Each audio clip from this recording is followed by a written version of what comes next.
కష్టాల్లో ఉన్న వారిని ఆదుకోవడమే మానవత్వమని నిదర్శనమన్నారు మాజీ మంత్రి తలసాని శ్రీనివాస్ యాదవ్. మోండా డివిజన్లోని ఓల్డ్ జైల్ ఖానా వద్ద నూతనంగా నిర్మించిన టైలరింగ్ షాపులను ఆయన ప్రారంభించారు. గతంలో షాపులు కూలిపోవడంతో తీవ్ర దుఃఖానికి లోనైన విషయాన్ని గుర్తు చేశారు. ప్రమాదం విషయాన్ని ప్రభుత్వం రెవెన్యూ అధికారుల దృష్టికి తీసుకెళ్లి బాధిత కుటుంబాలను ఆదుకోవాలని కోరినా ఇప్పటి వరకు పట్టించుకోలేదని ఆవేదన వ్యక్తం చేశారు. అదేకాక షాపుల నిర్మాణానికి ఆటంకాలు కలిగించే ప్రయత్నం చేశారని మండిపడ్డారు.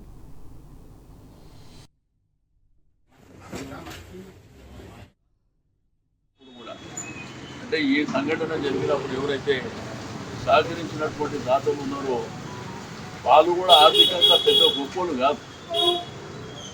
అయినప్పటికీ నా కులానికి, నా కుటుంబానికి, నా మిత్రులకు నేను ఉన్నంతలో ఏదో సాయం చేద్దామనేటువంటి భావనతో రావడమే వాళ్ళ పెద్ద మనసుకు నిదర్శనం అని చెప్పి నేను ఈ సందర్భంగా తెలియజేస్తాను.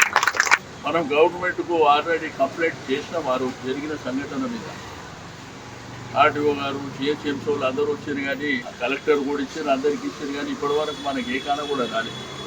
కానీ మన ధైర్యమే ఆ కుటుంబాలను నిలబెట్టిందని చెప్పి నేను ఈ సందర్భంగా తెలియజేస్తా ఉన్నాను. ఎవరైతే ఈ షాపులకు సంబంధించిన వాళ్ళు ఈరోజు నష్టపోయి మళ్ళీ తిరిగి వాళ్ళ కళ్ళల్లో ఆనందం చూస్తున్న వాళ్ళు, మీరు జీవితకాలం ఎవరైతే సాయం చేసిన వాళ్ళని మీరు మర్చిపోవద్దని చెప్పి నేను ఈ సందర్భంగా తెలియజేస్తాను.